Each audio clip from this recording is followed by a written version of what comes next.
मुखादम कोठाय काढे डोके आता चांगली वाटते ती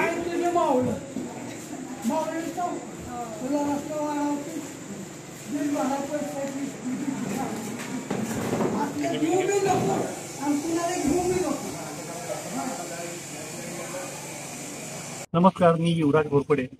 कॉन्स्टेबल मंजू या सिरियलचा क्रिएटिव्ह दिग्दर्शक म्हणून काम करतो. गेली 20 वर्ष मी या क्षेत्रामध्ये काम करतोय. वेगवेगळे अनुभव येतात, पण हा अनुभव खूप वेगळाच होता आम्हाला. म्हणजे काल सकाळी आम्ही ज्यावेळेला सेटवर आलो त्यावेळेला एक पोलीस व्हॅन इथं आली. म्हणजे आमच्या शूटिंगची नव्हे बरं काय, खरोखरीची. म्हणजे सातारा शहर पोलिसांची एक व्हॅन आली. त्याच्यामध्ये एक अधिकारी होते आणि एक कर्मचारी होते. सो त्यांच्याबरोबर एक 84 वर्षाचे आजोबा पण होते. आणि ते लोक इथं आल्यावर आम्हाला असं कळलं की ते जे आजोबा होते ते माळशिरस तालुका सोलापूर जिल्ह्यातल्या एका धर्मपुरी नावाच्या गावातले होते. आणि ते आमची मंजू, कॉन्स्टेबल मंजू नावाची सिरियल हे पहिल्यापासून कंटिन्युअस बघतात. आता खूप फॅन असतात सिरियलचे, परंतु हे नुसते फॅन नव्हते. ते यांचा असा समज झाला होता की ही सिरियल नाही किंवा काल्पनिक गोष्ट नाहीये, तर ही एक घटना साताऱ्यामध्ये घडते. आणि त्या घटनेच्या प्रेमात आणि आमची जी नायिका आहे मंजू, तिच्या प्रेमात आजोबा पडले होते. हे आजोबा कोकणामध्ये आपल्या मुलाच्या घरी असताना पावसामुळे त्यांना पुढचे एपिसोड्स बघता आले नाही. तर शेवटचा एपिसोड बघितला, त्याच्यामध्ये त्यांना असं दिसलं की मंजूला गोळी लागली होती. सो आजोबा अस्वस्थ झाले. त्यांना पुढचं काही कळेना की मंजूच्या आयुष्यात काय घडतंय, तिची तब्येत बरी आहे की नाही, तिला किती त्रास दिला लोकांनी. आजोबांनी घरी न सांगता सरळ गाडी पकडली आणि साताऱ्यामध्ये दाखल झाले. आता मंजूला कुठे शोधायची, त्यांच्या लक्षात आलं की मंजू पोलिसात काम करते. म्हणून ती योगायोगाने सातारा शहर पोलिसांच्या चौकीमध्ये गेले आणि तिथे चौकशी करायला लागली. म्हणजे आमच्या कॅरेक्टरची नावं घ्यायला लागली. मौर्य साहेब कुठे आहे, जाधव साहेब कुठे आहे. आता सातारा पोलीस जे आहे ते आम्हाला वेळोवेळी मदत करत असतात. त्यांना माहिती आहे की या अशा सिरियलचं शूटिंग चालू आहे. त्यामुळे तिकडे अशोक सावंतजी साहेब म्हणून होते जे सिनियर PI आहे, त्यांचे कर्मचारी मित्र अनिल सावंत म्हणून, त्यांच्या ते लक्षात आलं आणि त्यांनी त्यांना पोलीस गाडीमध्ये घातलं आणि ते सेटवर घेऊन आले आणि त्यांनी आमची भेट घडवून दिली. आजोबा मनसोक्त सगळ्या कॅरेक्टरशी बोलले, काही लोकांना झापलं आणि सत्याला सांगितलं की सत्या, अरे तुझी आई आणि या पुरीची मावळण तुमच्या संसारात कालवते माती, तर तुम्ही तिच्यापासून सावध राहा. तिला माझ्यासमोर जर आणली ना तर तिला मी खडसावेन, तिला मारेन. अशा प्रकारची एक गोड धमकी सुद्धा त्यांनी दिली आणि अतिशय एक वेगळा अनुभव आम्हाला होता. या सगळ्यामध्ये आम्ही साताऱ्याचे जे पोलीस आहेत त्यांचे जे भावनिक ऋणानुबंध या सिरियल बरोबर आहेत, किंवा त्यांच्यातली माणुसकी जी आहे एका म्हाताऱ्या माणसाची इच्छा पूर्ण करण्याची, त्याच्याबद्दल मला त्यांना सॅल्यूट करावं असं वाटतं. खूपच कमाल अनुभव होता. माझी पहिलीच मालिका आहे प्रमुख अभिनेता म्हणून, आणि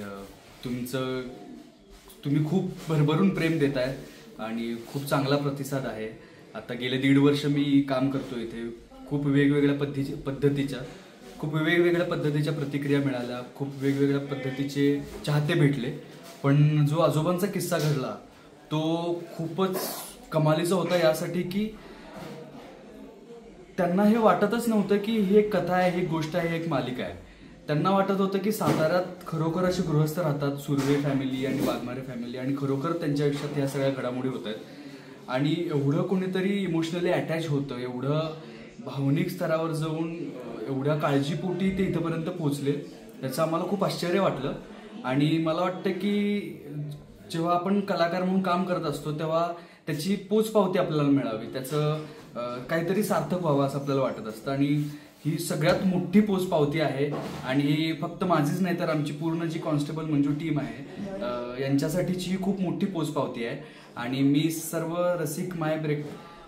रसिक प्रेक्षकांचे खूप मनापासून आभार मानतो की तुम्ही आमच्यावर एवढं प्रेम करता आणि असंच प्रेम करत राहा. थँक्यू. आजोबांची तुमची भेट झाली तेव्हा आजोबा तुम्हाला काय म्हटलं?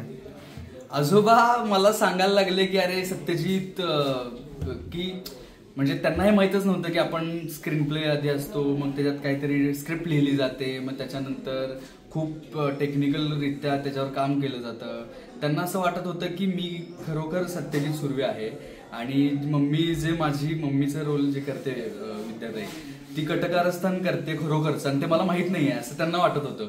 मग ते मला सगळं सांगायला लागले. ते त्यांना माझ्याशी भेटण्याचं कुतूहल जास्त नव्हतं, त्यांना मला सांगायचं होतं की ती बाई मंजूला त्रास देते, ती तुझी आई चांगली नाहीये, तू तुला वाटते चांगली पण ती अजिबात चांगली नाहीये आणि ती कट करते तुझ्या मागं आणि ती चाकू उगारते मंजूवर आणि असं सगळं करते तुझ्या मागावर, तिला त्रास देते, असं ते मला सगळं सांगायला लागले.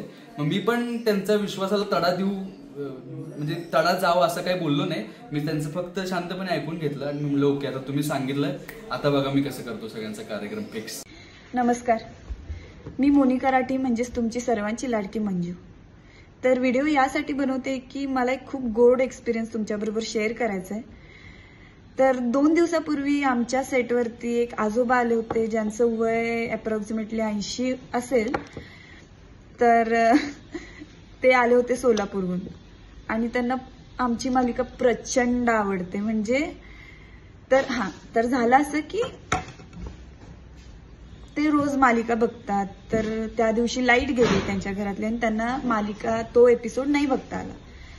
तर ते पाऊस पडत असताना रात्री त्यांनी घरातल्या कुणालाही न सांगता घर सोडलं, बस पकडून सातारला आले. तर त्यांना माहित नाही की हे खरं आहे खोटं आहे, त्यांच्यासाठी हे खरं आहे. तर ते सातारच्या खऱ्या पोलीस स्टेशनला गेले आणि तिथं जाऊन म्हणाले की मंजूला भेटायचं आहे, जाधव साहेबांना भेटायचं आहे, मौर्य साहेबांना भेटायचं आहे. तर ते पोलीस कन्फ्युज झाले की हे इथं कोणी नाही आहेत. मग त्यांनी सांगितलं की असं असं आहे. मग त्यांना पोलिसांना कळालं की हे सिरियल बद्दल बोलतायत. तर त्या सिरियलचं शूट सातारमध्ये चालू आहे. त्यांनी चौकशी केली, प्रोड्युसर सरांना आमच्या फोन केला आणि त्यांनी सांगितलं की शाहूपुरी शूटिंग चालू आहे तर तुम्ही भेटू शकता जाऊन.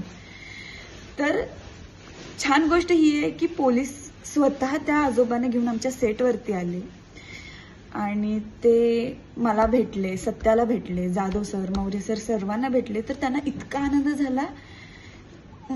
माझ्यासाठी हा एक्सपिरियन्स इतका नवीन आहे कारण लोक इतके कनेक्ट झालेत सिरियलला. त्यांना वाटते की हे सगळं खरं आहे आणि आपल्या आजूबाजूला जे बघतो ते स्वतः मला लेक मानतात असा त्यांचा भाव होता सांगताना की बाई तुला गोळी लागली, आता तुझा हात बांधलाय, काल मला सिरियल बघता आली नाही, मला असं झालं की तुला काय झालं त्यासाठी मी तुला बघायला इथं आलो.